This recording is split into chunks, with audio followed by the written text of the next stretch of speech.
ನಾನೇನು ಶೃಂಗೇರಿ ಜಗದ್ಗುರು ಏನ್ರಿ ಬೇರೆಯವ್ರಿಗೆ ಆಶೀರ್ವಾದ ಮಾಡಕ್ಕೆ. ನಾನು ಒಬ್ಬ ಪೇಡ್ ನಟ. In our Hinduism we say ದೇವನೊಬ್ಬ ನಾಮ ಹಲವು. ಕಥೆಗಳು 100 ಇರಲ್ಲ, ಕಥೆಗಳು 10-15 ಇರೋದು.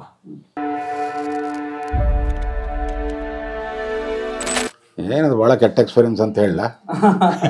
ರುದ್ರಣ್ಣ ಸೀಮಣ್ಣೆ ಎತ್ಕೊಂಡಿದ್ದೀನಿ, ಕೇರಿಲಿ ಅವನಾದ್ರೂ ಅಡ್ಡ ಬಂದ್ರೆ ಕೇರಿನ ಸೂಟ್ ಹಾಕ್ಬೋಣ. ಫಿಲಮ್ಗಳು ವರ್ಕ್ ಆಗಿರೋದು. ಕಾಂತಾರ ಒಳ್ಳೊಳ್ಳೆ ಟಾಪಿಕ್ಗಳು ಇಟ್ಕೊಂಡು ಮಾಡ್ಯಾರ. ಈಗ ಚಾರ್ಲಿನೂ ವರ್ಕ್ ಆಯಿತು.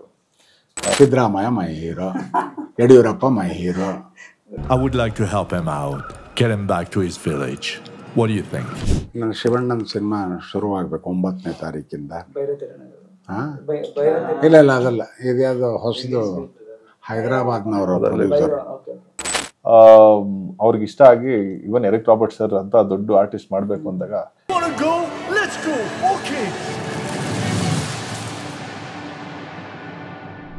ಹಾಯ್ ಹಲೋ ನಮಸ್ತೆ, ಕನ್ನಡ ಫಿಲ್ಮಾಲಜಿಗೆ ಸ್ವಾಗತ. ನಾನು ನಿಮ್ಮ ನೀರಜ್. ಇವತ್ತು ನಮ್ಮ ಜೊತೆ ಮೈ ಹೀರೋ ಸಿನಿಮಾ ಚಿತ್ರತಂಡ ಜೊತೆಗಿದೆ. ಬನ್ನಿ ಮಾತಾಡಿಸೋಣ, ಒಂದಷ್ಟು ಮಾಹಿತಿಗಳನ್ನ ಹಂಚ್ಕೋಣ. ಸರ್ ನಮಸ್ತೆ. ನಮಸ್ತೆ. ನಮಸ್ತೆ. ನಮಸ್ತೆ. ನಿರ್ದೇಶಕರು ಹಾಗೂ ತಂಡ ಸರ್ ಹೇಳಿ, ಹೇಗಿದ್ದೀರಾ? ಮೊದಲು ಅವ್ರನ್ನ ಮಾತಾಡ್ಸಿ.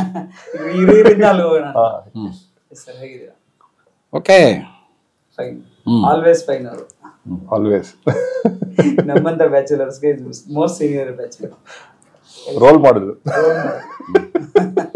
ನನ್ನನ್ನು ರೋಲ್ ಮಾಡಲ್ಲ ತಗೊಂಡ್ರೆ ಮುಗೀತು. ಯಾಕೆ ಸರ್? ಇರ್ಲಿ, ಬೇಡ ಅದು ಹೇಳ್ಬೇಕಲ್ಲ ಸರ್. ಮೈ ಹೀರೋ ಏನು ಹೀರೋ ನಿಮಗೆ ಯಾರು ಸರ್? ಮೈ ಹೀರೋ ಅಂದ್ರೆ ನೆನಪಾಗುತ್ತೆ. ಮೈ ಹೀರೋ ಅಂದ್ರೆ ನನ್ನ ಸಿನಿಮಾಗಳು ಮೈ ಹೀರೋ. ಸಿನಿಮಾಗಳು ಈ ಸಿನಿಮಾದಲ್ಲಿ ಈ ಸಿನಿಮಾ ಮೈ ಹೀರೋ. ಜೀವನದಲ್ಲೇ ಸಿನಿಮಾನೇ ಹೀರೋ ಆಗಿ ತಗೊಂಡಿದ್ದಾರೆ. ಜೀವನದಲ್ಲಿ ಎಂತಾದ್ರೆ ಮೈ ಹೀರೋ ಅಂತಂದ್ರೆ ಸಿದ್ದರಾಮಯ್ಯ ಮೈ ಹೀರೋ, ಯಡಿಯೂರಪ್ಪ ಮೈ ಹೀರೋ. ಹಿಂಗೆ ಅವತ್ತಿನ ದಿವಸಕ್ಕೆ ಒಬ್ಬ ಹೀರೋನ ಹುಡುಕೋತೀವಿ.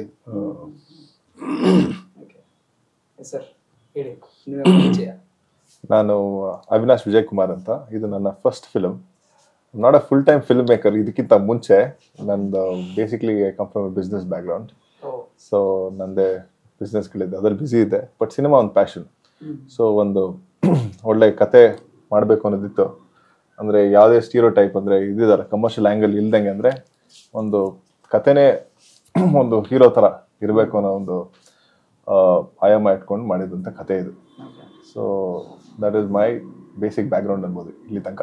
ನೀವು ಟ್ರೈನ್ ಅಪ್ ಆಗಿದೆಲ್ಲ ನಾನು diploma in film making US ಅಲ್ಲಿ ಮಾಡಿದ್ದು 1 ವರ್ಷ ಕೋರ್ಸಲ್ಲಿ, ಸ್ಯಾನ್ ಫ್ರಾನ್ಸಿಸ್ಕೋ ಫಿಲ್ಮ್ ಸ್ಕೂಲಲ್ಲಿ. ಸೊ ಅಲ್ಲಿ ಟ್ರೈನ್ ಆಗಿ ಬಂದು, ಬಟ್ ಅದರಿಂದ ಅಂತಲ್ಲ, ಸಾಕಷ್ಟು ವರ್ಷ ಇದ್ರ ಬಗ್ಗೆ ತುಂಬ ಸ್ಟಡಿ ಮಾಡಿ, ಹೋಮ್ವರ್ಕ್ಗಳು ಮಾಡಿ ಇವತ್ತಿಗೆ ಒಂದು ಫಿಲಮ್ ಡೈರೆಕ್ಟ್ ಆಗಿದ್ದೀನಿ, ಅಂದರೆ ಒಂದು ಫಿಲಮ್ ಮಾಡಿದ್ದೀನಿ. ಈ ಮೈ ಹೀರೋ ಅನ್ನೋ ಕಾನ್ಸೆಪ್ಟ್ ಹೆಂಗೆ ಹುಟ್ಟಿತು ನಿಮಗೆ? ಎಲ್ಲಿ ಸ್ಪಾರ್ಕ್ ಆಗಿದೆ ಈ ಥರದ ಒಂದು ಕತೆ ಮಾಡೋದಕ್ಕೆ? ಬೇಸಿಕ್ಲಿ ಒಂದು ಸ್ಟೋರಿ ನಾನು ಯಾವಾಗಲೂ ಮಾಡಬೇಕು ಅಂದ್ಕೊಂಡಾಗ ಯಾವ್ದಾದ್ರು ಕನೆಕ್ಟ್ ಆಗಬೇಕು, ಅಂದರೆ ಆಡಿಯನ್ಸ್ ಕನೆಕ್ಟ್ ಆಗೋಂಥ ಕಥೆಗಳು ಮಾಡಬೇಕು ಅನ್ನೋದು. ಆಮೇಲೆ ಸಾಕಷ್ಟು ನಮ್ಮ ಟ್ರೈಲರ್ ನೋಡಿದಾಗ ಗೊತ್ತಾದ ಒಂದು ಕಾಸ್ಟಿಸಮ್, ರೇಸಿಸಮ್ ಬಗ್ಗೆ ಮಾಡಿದೆ ಅಂತ. ಸಾಕಷ್ಟು ಕಥೆಗಳು ಬಂದಿದೆ ಮುಂಚೆ, 100 ಕಥೆಗಳು ಬಂದ್ಬಿಟ್ಟಿದೆ, ಎಲ್ಲ ಭಾಷೆಯಲ್ಲೂ ಬಂದಿದೆ ಇದ್ರ ಬಗ್ಗೆ. ಬಟ್ ಇದು ಒಂದು ಏನೋ ಒಂದು ಇಂಟ್ರೆಸ್ಟಿಂಗ್ ಆಗಿ ಮಾಡಬೇಕು, ಕನೆಕ್ಟ್ ಆಗುವಂಥ ಕತೆ. ಬಟ್ ಇವತ್ತಿಗೂ ನಡೀತಿದೆ. 2024 ಸಿಟಿಲಿ ನಮ್ಗೆ ಗೊತ್ತಾಗಲ್ಲ ಅಕ್ಕಪಕ್ಕದಲ್ಲಿ ಏನು ನಡೀತಿದೆ, ಪಕ್ಕದ ಮನೇಲಿ ಯಾವ ಜಾತಿ ಅನ್ನೋದು ಗೊತ್ತಿರಲ್ಲ. ಬಟ್ ಹಳ್ಳಿಗಳಲ್ಲಿ ಇವತ್ತಿಗೂ ಇದು ನಡೀತಿದೆ. ಕೇರಿ ಜನ ಅಂತಿದ್ದಾರೆ, ಊರಾಚೆ ಮನೆಗಳಿದ್ದಾವೆ, ಊರ ಹಬ್ಬಗಳಲ್ಲಿ ಏನೋ ಪಾರ್ಟಿಸಿಪೇಟ್ ಮಾಡೋಕ್ಕಾಗಲ್ಲ ಅವ್ರಿಗೆ. ಈ ಥರ ಎಷ್ಟೋ ಪದ್ಧತಿಗಳಿದೆ. ದೇವಸ್ಥಾನಗಳಲ್ಲಿ ಬೇರೆ ಬೇರೆ ಏನೋ ಆಹಾರ ಪದ್ಧತಿಗಳಿದ್ದಾವೆ ಅಲ್ಲಿ ಹೋದಾಗ. ಸೊ ಸಾಕಷ್ಟು ಡಿಸ್ಕ್ರಿಮಿನೇಷನ್ ಇದೆ. ಬಟ್ ಅದನ್ನು ನಾವು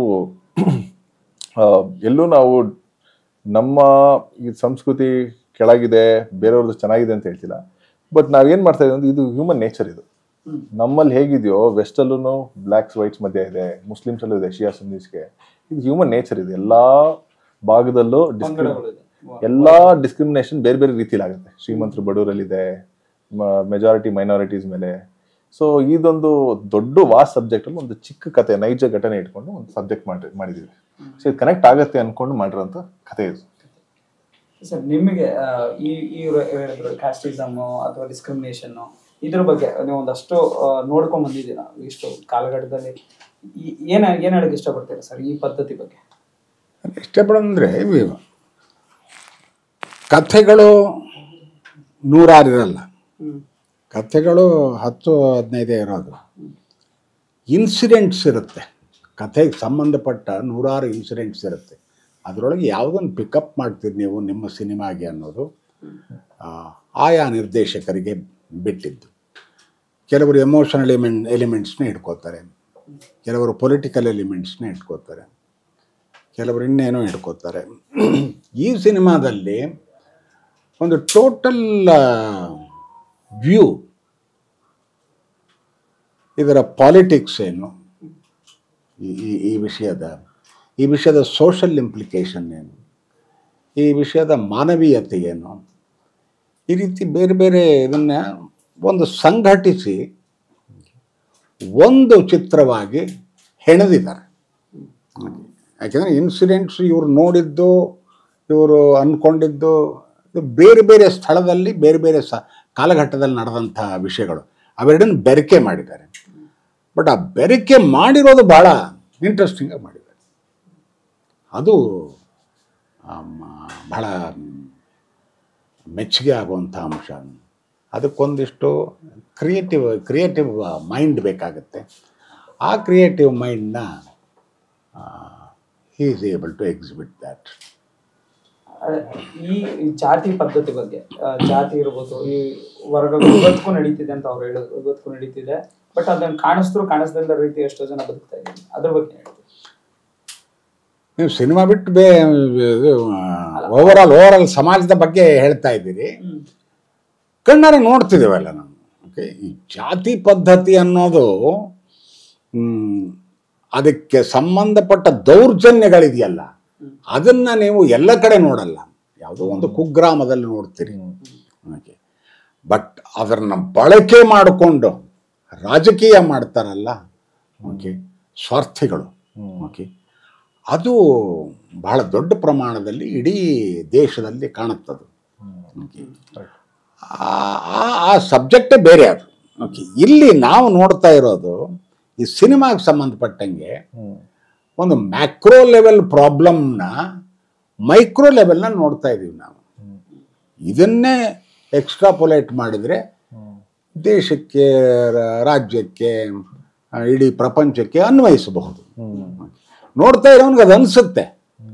ನಾವು ಯಾವುದೋ ಒಂದು ಇದನ್ನು ಸಣ್ಣ ವಿಷಯ ಹೇಳ್ತಿದ್ದೀವಿ, ನಮ್ಮ ಮನೆ ವಿಷಯ ಅಂತ ಅಂದರೂ ಕೂಡ ಹೇಳುವ ರೀತಿಯಲ್ಲಿ ಪ್ರೇಕ್ಷಕನ ಮನಸ್ಸನ್ನು ಉಕ್ರೇನಿಗೆ ಕರ್ಕೊಂಡು ಹೋಗ್ಬೋದು, ಪ್ರೇಕ್ಷಕನ ಮನಸ್ಸನ್ನು ಎಲ್ಲೋ ಬ್ಲ್ಯಾಕ್ ಆ್ಯಂಡ್ ವೈಟ್ ದೌರ್ಜನ್ಯಕ್ಕೆ ತಗೊಂಡು ಹೋಗ್ಬೋದು. ಅದಕ್ಕೆ ಒಂದು ಕ್ರಿಯೇಟಿವ್ ಮೈಂಡ್ ಬೇಕಾಗುತ್ತೆ ಆ ರೀತಿಯ ಸಿನಿಮಾ ಮಾಡೋದಕ್ಕೆ. ಹೇಳ್ತಾ ಇರೋದು ಒಂದು ಮೈಕ್ರೋ ಲೆವೆಲ್ನಲ್ಲಿ, ನಮ್ಮ ಅಕ್ಕಪಕ್ಕದ ವಾತಾವರಣದಲ್ಲಿ. ಬಟ್ ಅದು it can be audience can be transported to a different world. ಅದು ಸಾಧ್ಯ, ಅದು ಸಿನಿಮಾಗಷ್ಟೇ ಸಾಧ್ಯ ಅದು. ಯಾಕೆಂದರೆ ಅದು ಅಷ್ಟು ಪವರ್ಫುಲ್ ಮೀಡಿಯಮ್ ಅದು. ಸರ್, ಈ ಸಿನಿಮಾ ಮೈ ಹೀರೋ ಇಲ್ಲಿ ಫಾರಿನ್ ಆಕ್ಟರ್ಸ್ ಕೂಡ ಒಂದಷ್ಟು ಜನ ಕರ್ಕೊಂಡ್ಬಂದಿದ್ದಾರೆ. ಇದೆಲ್ಲ ಹೇಗೆ ಸಾಧ್ಯ ಆಯಿತು, ಹಿಂಗೆ ಪರಿಚಯ ಅವರಲ್ಲಿ? ಎಂಡ್ ಆಫ್ ದ ಡೇ ಯಾರೇ ಮಾಡಬೇಕು ಅಂತ, ಈಗ ಸೀನಿಯರ್ ಅಂತ ದತ್ತಣ್ಣ ಸರ್ ಮಾಡಬೇಕು ಅಂತಂದರೆ ಸ್ಕ್ರಿಪ್ಟ್ ಚೆನ್ನಾಗಿದ್ದು, ಕಥೆಯಲ್ಲಿ ಒಂದು ಸ್ಟ್ರಾಂಗ್ ಮೆಸೇಜ್ ಇದ್ದು, ಆ ಗ್ರಿಪ್ಪಿಂಗ್ ಆಗಿದ್ದರೆ ಯಾರೇ ಆರ್ಟಿಸ್ಟ್ ಆಗಲಿ ಖುಷಿ ಪಡ್ತಾರೆ ಮಾಡೋದಕ್ಕೆ. ಸೊ ಹಾಗೆ US ಆ್ಯಕ್ಟರ್ಸ್ ಏನು ಅವ್ರಿಗೂ ಒಳ್ಳೆ ಕತೆ ಹುಡುಕ್ತಿರ್ತಾರೆ. So I mean to say ಕತೆ ಚೆನ್ನಾಗಿತ್ತು, ಅವ್ರಿಗೆ ಇಷ್ಟ ಆಗಿ. ಇವನ್ ಎರಿಕ್ ರಾಬರ್ಟ್ ಸರ್ ಅಂತ ದೊಡ್ಡ ಆರ್ಟಿಸ್ಟ್ ಮಾಡಬೇಕು ಅಂದಾಗ ನಾನೇನು ಪ್ರೂವನ್ ಡೈರೆಕ್ಟರ್ ಅಲ್ಲ, ಇಲ್ಲ ದೊಡ್ಡ ಪ್ರೊಡಕ್ಷನ್ ಹೌಸ್ ಇಲ್ಲ ದೊಡ್ಡ ಬಜೆಟ್ ಸಿನಿಮಾ ಅಲ್ಲ, ಇದೆಲ್ಲ ಒಪ್ಕೊಳ್ಳೋದಕ್ಕೆ ಐ ಥಿಂಕ್ ಕತೆ ಒಂದು ಸ್ಟ್ರಾಂಗ್ ಬೇಸ್ ಇರೋದ್ರಿಂದ ಐ ಥಿಂಕ್ ಎಲ್ಲರಿಗೂ ರಿಲೇಟ್ ಮಾಡೋಕ್ಕಾಯ್ತು. ಅವ್ರಿಗೂ ನಮ್ಮ ಕಾಸ್ಟಿಸಮ್ನ ಒಂದು ಎಳೆನಾದ ಹೇಳಿದಾಗ ಅವ್ರಿಗೂ ಅರ್ಥ ಆಯ್ತು. ಯಾಕಂದ್ರೆ ಅಲ್ಲೂ ನಡೀತಿದೆ ಡಿಸ್ಕ್ರಿಮಿನೇಷನ್ ಅನ್ನೋದು, ಏನು ನಮ್ಮ ದೇಶದಲ್ಲ, ಇದು ಎಲ್ಲಾ ಕಡೆ ನಡೀತಿದೆ. ಸೊ ಆ ಒಂದು ಎಳೆ ಅವ್ರಿಗೆ ಅದು ಇಷ್ಟ ಆಗಿ ಒಪ್ಕೊಂಡ್ರು ಈ ಸಿನಿಮಾ ಮಾಡೋದಕ್ಕೆ. ಎಲ್ಲೆಲ್ಲ ಶೂಟ್ ಮಾಡಿದ್ರೆ ಸರ್ ಇದು ಸಾಕಷ್ಟು ಭಾಗ ನಾವು ಮಾಡಿದ್ದು 50% ಆಲ್ಮೋಸ್ಟ್ ಮಹೇಶ್ವರಲ್ಲಿ ಮಾಡಿದ್ವಿ, ಮಧ್ಯಪ್ರದೇಶಲ್ಲಿ. ಸೊ ಇನ್ನು ಮಿಕ್ಕಿದ್ದು ಒಂದು 30% ಅಷ್ಟು ಚಿಕ್ಕಮಂಗ್ಳೂರಲ್ಲಿ, ಒಂದು 20% US ಅಲ್ಲಿ ಶೂಟ್ ಮಾಡಿದ್ವಿ. US ಅಲ್ಲಿ ಆಲ್ಮೋಸ್ಟ್ ಕ್ಯಾಲಿಫೋರ್ನಿಯಾ ಸ್ಟೇಟಲ್ಲಿ ಬೇರೆ ಬೇರೆ ಬಿಗ್ ಸರ್ ಅಂತ ಜಾಗ, ಸ್ಯಾನ್ ಫ್ರಾನ್ಸಿಸ್ಕೋ, ಲಾಸ್ ಆಂಜಲೀಸ್. ಆಮೇಲೆ ಸಾಂಗ್ ರೆಕಾರ್ಡ್ ಮಾಡಿದ್ವಿ ಲಾಸ್ ಆಂಜಲೀಸಲ್ಲಿ for the first time. I think ಒಂದು ಹಾಲಿವುಡ್ ಮ್ಯೂಸಿಕ್ ಡೈರೆಕ್ಟರ್ ಒಂದು ಪ್ರಾಪರ್ ಇಂಗ್ಲೀಷ್ ಸಾಂಗ್ನ ಮಾಡಿದ್ದಾರೆ. ಜೊತೆಗೆ ಬ್ಲೆಂಡ್ ಆಗಿದೆ, ಒಂದು ಅದ್ರದ್ದೇ ಇನ್ನೊಂದು ವರ್ಷನ್ ಮಾಡಿದ್ದೀವಿ, ಒಂದು ಇಂಗ್ಲಿಷ್ ಕನ್ನಡ ಒಂದು ವರ್ಷನ್ ಮಾಡಿದ್ದೀವಿ. ಸೊ ಈ ತರ ಒಂದು blend I think for the first time ಈ ತರ ಒಂದು ಎಕ್ಸ್ಪೆರಿಮೆಂಟ್ ಮಾಡಿದ್ದೀವಿ. ಎಕ್ಸ್ಪೆರಿಮೆಂಟ್ ಮಾಡೋದಕ್ಕೆ ಈ ಕತೆ ಒಂದು ಸಪೋರ್ಟ್ ಮಾಡುತ್ತೆ. ಈ ಮೈ ಹೀರೋ ಅನ್ನೋ ಸಬ್ಜೆಕ್ಟ್ ಉತ್ಕೊಂಡು ಈ ತರ ಎಲ್ಲ ಪ್ಲಾನ್ ಮಾಡಿದ್ರ ಒಂದಷ್ಟು ಸಪೋರ್ಟಿವ್ ಆಗಿ ಸಿಗ್ತಾ ನಿಮ್ಗೆ ಏನಾದ್ರು ಇಂಡಸ್ಟ್ರಿ ಕಡೆಯಿಂದ ಏನಾದ್ರು ಮಾಡ್ಬೇಕಾದ್ರೆ? ಸಪೋರ್ಟ್ ಅಂತ ಏನಿಲ್ಲ. C as A film maker it is individual decision. ಇದು ಪ್ರೊಡ್ಯೂಸರು ಡೈರೆಕ್ಟರ್ ಆದಾಗ ಅವರು ಡಿಸೈಡ್ ಮಾಡ್ಬೇಕು. ಸಪೋರ್ಟ್ ಅಂತ ಯಾರೇನಕ್ಕೆ ಮಾಡ್ತಾರೆ? ಸೊ ನೀವು ಡಿಸೈಡ್ ಮಾಡ್ಬೇಕು ಇದನ್ನ ಮಾಡಬೇಕು ಅನ್ನೋದು. ನೀವು ಒಳ್ಳೆ ಕತೆಗೆ ಇಟ್ಕೊಂಡು ಒಳ್ಳೆ ಪ್ರೊಡಕ್ಷನ್ ಅಂದ್ರೆ ಇನ್ವೆಸ್ಟ್ಮೆಂಟ್ ತಕ್ಕಂಗೆ ಇಟ್ಕೊಂಡು ಒಳ್ಳೆ ಕತೆ ಇದ್ರೆ ಐ ಥಿಂಕ್ ಎಲ್ಲ ಇಂಡಸ್ಟ್ರಿ ಅವರು ಸಪೋರ್ಟ್ ಮಾಡ್ತಾರೆ. ಅದಕ್ಕೆ ಎನ್ವೈರ್ಮೆಂಟ್ ಅದ ಕ್ರಿಯೇಟ್ ಮಾಡ್ಬೋದು.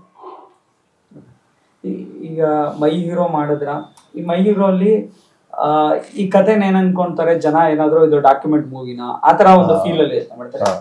ಇದಕ್ಕೆ ಏನ್ ಹೇಳ್ತಾರೆ? ಕಮರ್ಷಿಯಲ್ ಆಸ್ಪೆಕ್ಟ್ಸ್ ಅಲ್ಲಿ ನೋಡ್ಬೇಕಾ? ಯಾವ ತರ? ಇದು ಆಕ್ಚುಲಿ ಪ್ರಾಪರ್ ಫೀಚರ್ ಫಿಲ್ಮ್. ಇದು ಪರ್ಸನಲಿ ನನಗೇನೆ ಆರ್ಟ್ ಫಿಲ್ಮ್ ನಾನು ಅಷ್ಟು ಎಂಜಾಯ್ ಮಾಡಲ್ಲ. ಇದು it is a very fast phase screen play. ಇದು ಒಂಥರ ಫೆಸ್ಟಿವಲ್ಗೆ ಅಂತ ಸ್ಲೋ ಆಗಿಲ್ಲ. ಮತ್ತೆ 5 ಸಾಂಗ್ಗಳಿದೆ. ಫೆಸ್ಟಿವಲ್ ಫಿಲ್ಮ್ಸ್ ಎಲ್ಲ ಯೂಶಲಿ ಸಾಂಗ್ಗಳೇ ಇರಲ್ಲ. ಸೊ ಇದು ಎಷ್ಟು ನಾವು ಇಂಟ್ರೆಸ್ಟಿಂಗ್ ಎಂಟರ್ಟೈನಿಂಗ್, ಕಮರ್ಷಿಯಲ್ ಆಂಗಲ್ ಅಂತ ಹೇಳಲ್ಲ, ಕಮರ್ಷಿಯಲ್ ಅಂದ್ರೆ ಬೇರೆ ತರ ಆಗುತ್ತೆ. ಇದು ಎಷ್ಟು ಎಂಟರ್ಟೈನಿಂಗ್ ಆಗಿ ಒಂದು ಫೀಚರ್ ಫಿಲ್ಮ್ 1-2 ಅವರ್ ಕುತ್ಕೊಂಡು ಎಂಜಾಯ್ ಮಾಡೋವಂಥ ಸಿನಿಮಾ. ಆಮೇಲೆ ಈ ಸಿನಿಮಾ ಒಳ್ಳೆ ಮೆಸೇಜ್ ಇರ್ಬೋದು, ಬಟ್ ನಾನು ಪರ್ಸನಲ್ ಆಗಿ ಒಂದು ಪ್ರೀಚ್ ಮಾಡಬೇಕು, ಜನನ ಚೇಂಜ್ ಮಾಡಬೇಕು, ಇದರಿಂದ ಒಂದು ಏನೋ ಕ್ರಿಯೇಟ್ ಆಗುತ್ತೆ, ಜನ ಎಲ್ಲ ಚೇಂಜ್ ಆಗ್ಬಿಡ್ತೀವಿ, ಆ ಥರ ಯಾವುದೂ ಒಂದು ಬುದ್ಧಿವಾದ ಹೇಳೋಂಥ ಕತೆ ಅಲ್ಲ. ಒಂದು ಎಂಟರ್ಟೈನ್ಮೆಂಟ್, ಅದ್ರಲ್ಲಿ ಒಂದು ಒಳ್ಳೆ ಮೆಸೇಜ್ ಇಟ್ಕೊಂಡು 1-2 ಪಾತ್ರಗಳು, ಅದ್ರ ಹಿಂದೆ ಎಷ್ಟೊಂದು ಬ್ಯಾಕ್ ಸ್ಟೋರಿಗಳಿದೆ. ಬರೀ ಇದು 2 ಕ್ಯಾರೆಕ್ಟರ್ ನಿಮ್ಗೆ ಕಾಣುತ್ತೆ, ಬಟ್ ಅದರಿಂದ ಒಳ ಅರ್ಥಗಳು, ಬ್ಯಾಕ್ ಸ್ಟೋರಿಗಳು ಭಾಳಷ್ಟಿದೆ. ಅಂದರೆ ಅವ್ರ point of view, American point of view ಆಗಲಿ, ಆ ಹುಡುಗಂದು ಕತೆ, ಮತ್ತು ಈ ಮಿಕ್ಕಿದ ಪಾತ್ರಗಳು ಯಾವ್ದು ಬರುತ್ತೆ ಅವ್ರ ಕತೆಗಳು. ಸೊ ಸಾಕಷ್ಟು ಆಯಾಮಲ್ಲೇ ಆ್ಯಂಗಲ್ಗಳಲ್ಲಿ ಕತೆಗಳನ್ನ ತೊಗೊಂಡೋಗಿದ್ದೀವಿ ಇದನ್ನು. ಸರ್ ಅದನ್ನ ಸರ್, ಈಗ ಹೆಂಗೆ ಅಂದರೆ ಸಿನಿಮಾಗಳು ಅಂದರೆ ಒಂದು ಮೆಸೇಜ್ ಓರಿಯೆಂಟೆಡ್ ಆಗಿ ಬರಬೇಕಾ ಅಥವಾ ಬರೀ ಎಂಟರ್ಟೈನ್ಮೆಂಟ್ ಪರ್ಪೋಸಿಗೆ ನೋಡ್ಬೇಕಾ ಸಿನಿಮಾ ಅಂದರೆ? ಮುಂಚೆ ಒಂದು ಮೆಸೇಜ್ ಇತ್ತು, ಈಗ ಬಂಗಾರದ ಮನುಷ್ಯ ಬಂದಿತ್ತು, ಗಂಧದ ಗುಡಿ ಬಂದಿತ್ತು, ಅದರಲ್ಲಿ ಮರ ಕಡಿಬಾರ್ದು ಅಂತ ಒಂದಿತ್ತು, ಸಂದೇಶಗಳಿತ್ತು, ಅಥವಾ ಬಂಗಾರದ ಮನುಷ್ಯ ರೈತರಿಗೆ, ಆ ಥರದ ಒಂದಷ್ಟು ಸಿನಿಮಾಗಳು ಅಣ್ಣವ್ರ ಕಾಲದಿಂದ. ಒಂದು ಕಾಲಕ್ಕೆ ಈ ಸಂದೇಶಗಳಿರಬೇಕು, ಮೆಸೇಜ್ಗಳಿರಬೇಕು. ನಾನು I don't believe in that. ಯಾಕೆಂದರೆ ಯಾವುದೇ ಒಂದು ಕೃತಿ ಆಗಲಿ ಅದು ಉದ್ದೇಶ ಇಟ್ಕೊಂಡು ಈ ಸಂದೇಶ ಕೊಡ್ತೀನಿ ಅಂತ ಮಾಡೋದಿದೆಯಲ್ಲ, ಅದು that is not A creative work ಅಂತ. ಸಂದೇಶ ಅನ್ನೋದು ಆಂತರಿಕವಾಗಿ, ಅಂತರ್ಗತವಾಗಿ ಸಿನಿಮಾದ್ರ ಜೊತೆಯಲ್ಲಿ ತಾನಾಗಿ ಪ್ರಕಟವಾಗಬೇಕು. ಅದಕ್ಕೋಸ್ಕರ ಇದನ್ನು ಮಾಡಿ ಅದಕ್ಕೊಂದು ಡೈಲಾಗ್ ಬರಿ, ಅದಕ್ಕೊಂದು ಸೀನ್ ಕ್ರಿಯೇಟ್ ಮಾಡುವ, ಅದನ್ನು ನಾವು ಸಂದೇಶ ಕೊಡಬೇಕು ಅಂತ ಅಂದರೆ ಮೆಸೇಜ್ ಇದೆಯಲ್ರಿ, ನಿಮ್ಮ ಟೆಕ್ಸ್ಟ್ ಅದರೊಳಗೆ ಕಳಿಸ್ಬೋದು, ನಿಮ್ಮ ಮೊಬೈಲ್ನಲ್ಲಿ ಕಳಿಸ್ಬಿಡ್ಬೋದು. ಸಿನಿಮಾ ಮಾಡಬೇಕಾಗಿಲ್ಲ ಅದಕ್ಕೆ. Cinema is cinema. Cinema is an experience. ಸಿನಿಮಾನ ಮಾಡೋದೇ ಆ ಎಕ್ಸ್ಪೀರಿಯನ್ಸ್ನ ಪ್ರೇಕ್ಷಕರಿಗೆ ಕೊಡೋದಕ್ಕೆ. ಅದನ್ನು ಇವರು ಎಂಟರ್ಟೈನ್ಮೆಂಟ್ ಅಂತ ಇವ್ರು ಅಂದರು, ನಾವು ಅದನ್ನು ಎನ್ಲೈಟನ್ಮೆಂಟ್ ಅಂತ ನಾನು ಅಂತೀನಿ. ಸೊ ಅದಕ್ಕೆ ಅವರು ಕಮರ್ಷಿಯಲ್ ಸಿನಿಮಾ ಅಂತಾರೆ, ಇದನ್ನ ಆರ್ಟ್ ಸಿನಿಮಾ. ಒಬ್ಬೊಬ್ಬರು ಒಂದೊಂದು ಇದನ್ನ ಹೆಸರು ಕೊಟ್ಕೋತಾರೆ. ಬಟ್ ಬೇಸಿಕಲಿ ಸಿನಿಮಾ ಅನ್ನೋ ಸಿನಿಮಾ, ಅದಕ್ಕೊಂದು ಚೌಕಟ್ಟಿದೆ, ಅದಕ್ಕೊಂದು ಭಾಷೆ ಇದೆ. ಸಿನಿಮಾ ಅನ್ನೋದಕ್ಕೆ ಒಂದು ಬೇರೆ ಭಾಷೆ ಇದೆ, ಸಿನಿಮಾ ಭಾಷೆ ಅಂತ. ಅದು ಕನ್ನಡ, ಇಂಗ್ಲೀಷು, ಸಂಸ್ಕೃತ ಇದಲ್ಲ, ಸಿನಿಮಾ ಭಾಷೆ.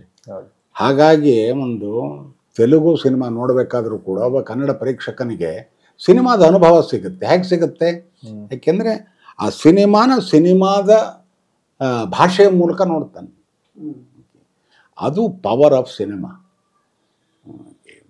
ಆ ರೀತಿ ಅದಕ್ಕೆ ಸಂದೇಶ ಇಟ್ಟುಕೊಂಡು ಪೂರ್ವಭಾವಿಯಾಗಿ ಅದನ್ನು ಒತ್ತಿ ಹೇಳೋದಿದೆಯಲ್ಲ, ಅದು ಹಳೆಯ ಕಾಲದ ಕಮ್ಯುನಿಸ್ಟ್ ಫಿಲಾಸಫಿ. ಎಲ್ಲ ಕತೆ ಹೇಳ್ಬಿಟ್ಟು ಕಡೆಗೆ ಒಂದು ಪ್ಲೆಕಾರ್ಡ್ ಹಿಡಿಯೋದು. ಈ ಪ್ಲಕಾರ್ಡ್ ಸಂಸ್ಕೃತಿ ಹೊರಟೋಗಿದೆ ಈಗಿಲ್ಲ, ಕಮ್ಯುನಿಸ್ಟ್ ಇದರೊಳಗೂ ಇಲ್ಲ ಅದು. ಯಾಕೆಂದರೆ ಅವ್ರ ಮಾತುಗಳಲ್ಲಿ, ಅವರ ಕೃತಿಗಳಲ್ಲಿ ಅವ್ರು ಏನು ಹೇಳಬೇಕು ಅನ್ನೋದು ತೋರಿಸಿದ್ದಾರೆ ಅವರು. ಅದಕ್ಕೆ ಮತ್ತೆ ಪ್ಲೆಕಾರ್ಡ್ ಇಡಬೇಕಾಗಿಲ್ಲ. ಈ ಮೆಸೇಜ್ ಅನ್ನೋದು ಪ್ಲೆಕಾರ್ಡ್ ಇದು ಬೇಕಿಲ್ಲ. ಸಿನಿಮಾಗಳು ಈಗಿನ ದಿನಗಳಲ್ಲಿ ಎಲ್ಲ ಇಂಡಸ್ಟ್ರಿಯಲ್ಲೂ ನಾಟ್ ಓನ್ಲಿ ಎಷ್ಟೋ ಏನಂತಾರೆ ಕನ್ನಡ ಇಂಡಸ್ಟ್ರಿಯಲ್ಲಿ ಮಾತ್ರನೇ ಸೋಲ್ತಾ ಇದೆ ಅಂತ ಅನ್ಕೊಂತಾ ಇದೀವಿ. ಬಟ್ ಬೇರೆ ಇಂಡಸ್ಟ್ರಿಯಲ್ಲೂ ಸೋಲ್ತಾ ಇದೆ. ಅಂದ್ರೆ ಕೆಲವೊಂದು ಸಿನಿಮಾಗಳು ಮಾತ್ರ ಅಲ್ಲಿ ಹೈಪ್ ಆಗ್ತಿದೆ, ಅಲ್ಲಿ ಸಣ್ಣ ಪುಟ್ಟ ಸಿನಿಮಾಗಳು ಅವರು ಕೂಡ ಅನುಭವಿಸ್ತಾ ಇದ್ದಾರೆ. ಸೊ ಅದು ಬೆಳಕಿಗೆ ಬರ್ತಿಲ್ಲ ನ್ಯೂಸ್. ಸೊ ನಮ್ಮ ಇಂಡಸ್ಟ್ರಿಯಲ್ಲೂ ಅದನ್ನು ನಾವು ಸ್ಟ್ರಗಲ್ ಅನುಭವಿಸ್ತಿದ್ದೋ. ಈಗ ಕೃಷ್ಣ ಪ್ರಣಯ ಇರ್ಬೋದು, ಭೀಮಾ ಅನ್ನೋ ಸಿನಿಮಾಗಳು ಮತ್ತೆ ಅದನ್ನು ಒಂದು ಪಾಸಿಟಿವ್ ವೈಬ್ಸ್ ಕೊಡ್ತು ಇಂಡಸ್ಟ್ರಿಗೆ. ನೀವೇನ್ ಹೇಳಕ್ ಇಷ್ಟಪಡ್ತೀರ? ಅವರ ನಾನು ಇಬ್ರು ಒಟ್ಟಿಗೆ ಮಾತಾಡೋಂಗಿಲ್ಲ. ಒಂದು ಕಾನ್ವರ್ಸೇಷನ್ ಸರ್.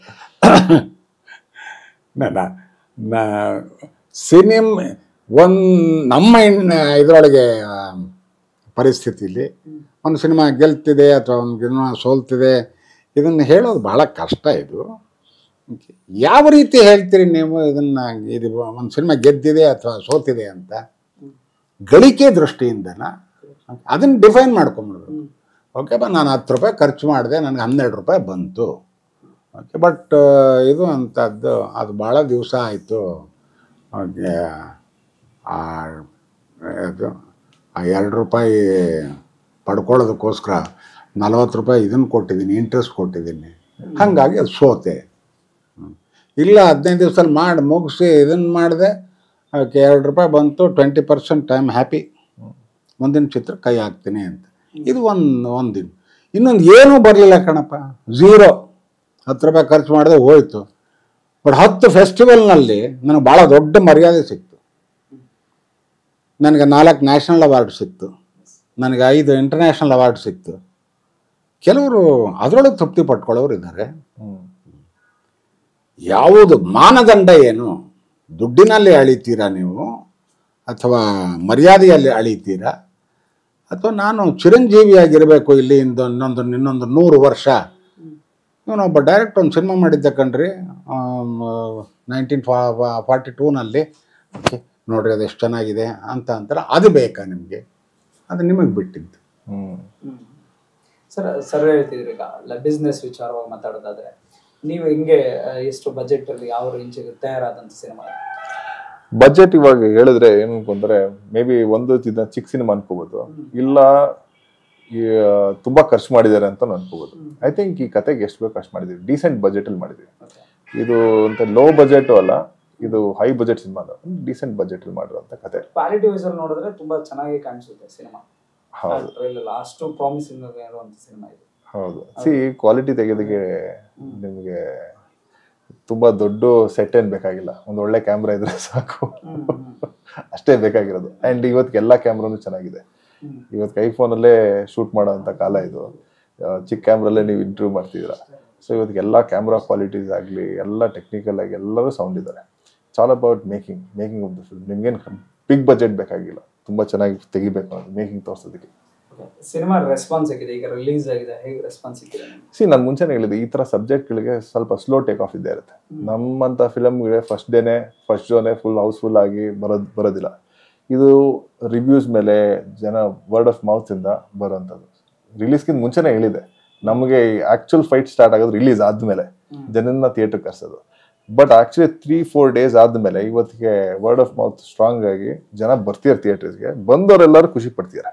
ಆ್ಯಂಡ್ ನೀವೇ ಪೇಪರ್ ರಿವ್ಯೂಸ್ ಆಗಲಿ ನೋಡ್ಬೋದು, ಎಲ್ಲ ಕಡೆನೂ ಪಾಸಿಟಿವ್ ಆಗಿದೆ. 4 ಸ್ಟಾರ್ ಅಂತ ಎಲ್ಲ ಕೊಟ್ಟಿದ್ದಾರೆ. ಸೊ ವೆರಿ ರೇರ್ ಅದು ಒಂದು ಫಿಲಮ್ಗೆ 4 ಸ್ಟಾರ್ ಕೊಡೋದು ಒಂದು ಚಿತ್ರಕ್ಕೆ. ಸೊ ಅದರಿಂದ ಏನೋ ಪಾಸಿಟಿವ್ ರೆಸ್ಪಾನ್ಸ್ ಇದೆ. ನನಗೆ ಮುಂಚೆ ಹೆಂಗಿತ್ತು ಅಂತಂದ್ರೆ ಇದನ್ನ ಏನೋ ವೈಡರ್ ಆಡಿಯನ್ಸ್ ಅಂತ OTTಗೆ ಸೀಮಿತವಾಗಿ ಅಂದ್ರೆ ಮಾಡ್ಬೋದಿತ್ತು ಅಂತ ಅನಿಸ್ತಿತ್ತು. ಬಟ್ ಇವಾಗ ಒಂದು 3-4 ಡೇಸ್ ರೆಸ್ಪಾನ್ಸ್ ನೋಡಿದ್ಮೇಲೆ ಇದು ಆಕ್ಚುಲಿ ಮಲ್ಟಿಪ್ಲೆಕ್ಸ್ ಆಗಲಿ ಸಿಂಗಲ್ ಸ್ಕ್ರೀನ್ ಆಗಲಿ ನಾವು ಪುಷ್ ಮಾಡ್ಬೋದು, ಇದನ್ನ ಜನನ್ನ ಕರ್ಸ್ಬೋದು ಥಿಯೇಟರ್ಗೆ. ಜನ ಇಷ್ಟಪಡ್ತಿದ್ದಾರೆ. So there is still hope. So business pick ಆಗ್ತಿರೋದ್ರಿಂದ ಇವಾಗ ಆಕ್ಚುಲಿ ನಾವು ಇನ್ನು ಮಾರ್ಕೆಟಿಂಗ್ ಮಾಡಿ ಜನನ್ನ ಇನ್ನು ಎಕ್ಸ್ಪ್ಯಾಂಡ್ ಮಾಡಬೇಕು, ಸಾಕಷ್ಟು ಥಿಯೇಟರ್ಗಳಿದೆ ಅಂತ ಪ್ಲಾನ್ ಇದೆ. ಈಗ ಓವರ್ಸೀಸ್ ನಮ್ಗೆ ಆಗ್ಲೇ ಇದೆ. ಈಗ ಚೈನೀಸ್ದು ನಮಗೆ ರೈಟ್ಸ್ ಆಗಿದೆ. ಈ ಕಡೆ ಏಷ್ಯನ್ ಕಂಟ್ರೀಸ್ದೆಲ್ಲ ನಮಗೆ ಈಸ್ಟ್ ಏಷ್ಯನ್ ಕಂಟ್ರೀಸ್ದಲ್ಲೆಲ್ಲ ಒಂದು 11 ಲ್ಯಾಂಗ್ವೇಜ್ ರೈಟ್ಸ್ ಸೇಲ್ ಆಗಿದೆ. ನಮಗೆ US ಅಲ್ಲಿ AMC ಅಂತ ಒಂದು ಇದಿದೆ, PVR ಥರನೇ, ಅವ್ರ ಜೊತೆನೂ ನಾವು ಡಿಸ್ಟ್ರಿಬ್ಯೂಷನ್ಗೆ ಮಾತಾಗಿದೆ. ಸೊ ನಮ್ಗೇನು ಅಂತಂದ್ರೆ ಇಲ್ಲೊಂದು ಸ್ವಲ್ಪ ನಮ್ಗೆ ಹೆಸರು ಮಾಡಿದ್ರೆ ನಮ್ಗೆ ಈಸಿ ಆಗುತ್ತೆ US ಅಲ್ಲಿ ರಿಲೀಸ್ ಮಾಡೋದಕ್ಕೆ. ಇಲ್ಲ ಅಂತಂದ್ರೆ ಅಲ್ಲಿ ನಾವು ಒಂದು ಮಾರ್ಕೆಟ್ಗೆ ನಾವು ಮಾರ್ಕೆಟ್ ಮಾಡಬೇಕು, ಸಿಕ್ಕಾಪಟ್ಟೆ ದುಡ್ಡು ಹಾಕ್ಬೇಕು. ಸೊ ವಿ ಡೋಂಟ್ ಒಂದು ಸ್ಟೇಜ್ ವೈಸ್ ಹೋಗೋಣ. ಇಲ್ಲಿ ಪಿಕ್ ಆಗಿದ ತಕ್ಷಣ ಆಮೇಲೆ ಬೇರೆ ಬೇರೆ ಆಕ್ಚುಲಿ ಆಲ್ ಇಂಡಿಯಾ ಕೊಟ್ಟಿದ್ದಾರೆ PVR ನಮ್ಗೆ. ನಾವು ಬರೀ ನಾವೇ ಹೇಳಿ ನಮ್ಗೆ ಸಾಕು ಕಮ್ಮಿ ಥಿಯೇಟರ್ಸ್ ಅಲ್ಲಿ ಇಲ್ಲಿ ಫಸ್ಟ್ ಸ್ಟಾರ್ಟ್ ಮಾಡೋಣ, ರೆಸ್ಪಾನ್ಸ್ ನೋಡ್ಕೊಂಡು ಸಾಕಷ್ಟು ಬೇರೆ ಬೇರೆ ರಾಜ್ಯಗಳಿಗೆ ಇದು ಹೋಗೋಣ ಅಂತ. ಯಾಕೆ ಸಿನ್ಸ್ ಮಲ್ಟಿ ಲ್ಯಾಂಗ್ವೇಜ್ ಇರೋದ್ರಿಂದ ಇದಕ್ಕೆ ಸ್ಕೋಪ್ ಇದೆ ಬೇರೆ ಬೇರೆ ರಾಜ್ಯದಲ್ಲೂ ಓಪನ್ ಮಾಡೋದಕ್ಕೆ. And PVR actually all India ಕೊಟ್ಟಿದ್ದಾರೆ ನಮಗೆ, ಬೇರೆ ಮುಂಬೈ ಮೆಟ್ರೋಪಾಲಿಟನ್ ಸಿಟೀಸ್ ಅಲ್ಲಿ ರಿಲೀಸ್ ಮಾಡಿ ಅಂತ. ಬಟ್ ನಾವೇ ಸ್ಲೋ ಹೋಗ್ತಾ ಇದ್ವಿ, ಬಿಕಾಸ್ ಕರ್ನಾಟಕದಲ್ಲಿ ಮಾರ್ಕೆಟ್ ಮಾಡೋದೇ ಒಂದು ದೊಡ್ಡ ವಿಚಾರ. ಇಡೀ ಇಂಡಿಯಾ ಅಂತಂದ್ರೆ ಅದು ಸ್ಕೇಲೇ ಬೇರೆ ಇರಬೇಕು, ಕಾಸ್ಟ್ ಆಫ್ ಮಾರ್ಕೆಟಿಂಗ್ ಆಗಲಿ ಆ ಒಂದು ರೇಂಜ್ ಬೇರೆನೇ ಇರಬೇಕು. So we want take it stage wise, ನೋಡೋಣ ಹೇಗೆ ಹೋಗುತ್ತೆ. ಈ ತರ ಒಂದು ಈಗ ಏನೋ ಒಂದು ರಿಯಲ್ ಬೇಸ್ಡ್ ಕಥೆಗಳು ಮಾಡ್ಬೇಕಾದ್ರೆ ನಿಮ್ಗೆ ಈ ತರ ಏನ್ ಚಾಲೆಂಜಸ್ ಇರಬಹುದು? ನಿಮ್ಗೆ ಈ ತರ ಸಿನಿಮಾಗಳು ಮಾಡ್ಬೇಕಾದ್ರೆ ನಿಮ್ಗೆ ಸಿನಿಮಾ ಅಂದ್ರೆ ಸಾಂಗೋ ಇದು ಡ್ಯೂಯೆಟ್ ಸಾಂಗೋ ಅಥವಾ ಫೈಟ್ ಸಮಥಿಂಗ್ ಎಲ್ಲ ಫಿಕ್ಸ್ಡ್ ಆಗೋಗುತ್ತೆ ಸ್ಕ್ರಿಪ್ಟ್. ಇದಕ್ಕೇನ್ ಕ್ಲೈಂಟ್ಸ್ ಮಾಡ್ತಾರೆ? ಅದೇ ಬೇಡ ಅಂದ ಸ್ಟೀರಿಯೋ ಟೈಪ್ ನೇ ಬ್ರೇಕ್ ಮಾಡ್ಬೇಕಲ್ಲ. ಎಲ್ಲಾರುನು ಒಂದ್ ಯಾವ್ದೋ ಒಂದು ರೈಟ್ ಸಿಗತ್ತೆ, ನಾರ್ತ್ ಇಂಡಿಯಾದಲ್ಲಿ ಎಲ್ಲೋ ಸೇಲ್ ಆಗತ್ತೆ, ಹಿಂದಿ ರೈಟ್ಸ್ UP ಬಿಹಾರ್ ಅಲ್ಲಿ ಏನೋ ಇದಾಗತ್ತೆ ಅಂದ್ಬಿಟ್ಟು ಅದೇ ಫಾರ್ಮ್ಯಾಟ್ಗಳು 5 ಫೈಟು, 1-2 ಸಾಂಗ್, 1 ಐಟಮ್ ಸಾಂಗ್, ಇದೇ ಕಥೆಗಳು ಮಾಡ್ತಿದ್ರೆ ಇಂಡಸ್ಟ್ರಿಯಲ್ಲಿ ಬೀಳುತ್ತೆ.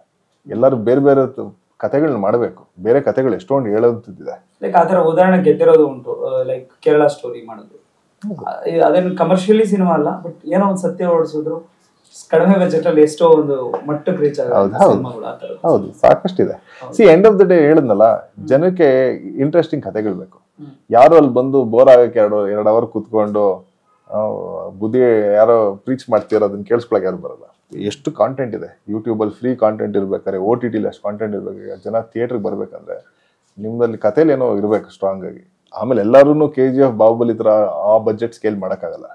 ಸೊ ಕಥೆಯಲ್ಲಿ ಏನಾದ್ರು ಸ್ಟ್ರಾಂಗ್ ಕಾಂಟೆಂಟ್ ಇದ್ದು ಜನರನ್ನ ಎಂಗೇಜಿಂಗ್ ಆಗಿಡುತ್ತೆ ಅಂತಂದ್ರೆ ಡೆಫಿನೆಟ್ ಆಗಿ ಇವಾಗ ಸಾಕಷ್ಟು ಸಾಕ್ಷಿಗಳಿದೆ. ಲೈಕ್ ಫಿಲಮ್ಗಳು ವರ್ಕ್ ಆಗಿರೋದು, ಕಾಂತಾರ ಒಳ್ಳೊಳ್ಳೆ ಟಾಪಿಕ್ಗಳು ಇಟ್ಕೊಂಡು ಮಾಡ್ಯಾರೆ. ಈಗ ಚಾರ್ಲಿನೂ ವರ್ಕ್ ಆಯ್ತು, ತೆಲುಗು ಇದರಲ್ಲಿ ಮಲಯಾಳಂ ಮಂಜುಮಲ್ ಬಾಯ್ಸ್ ವರ್ಕ್ ಆಯ್ತು.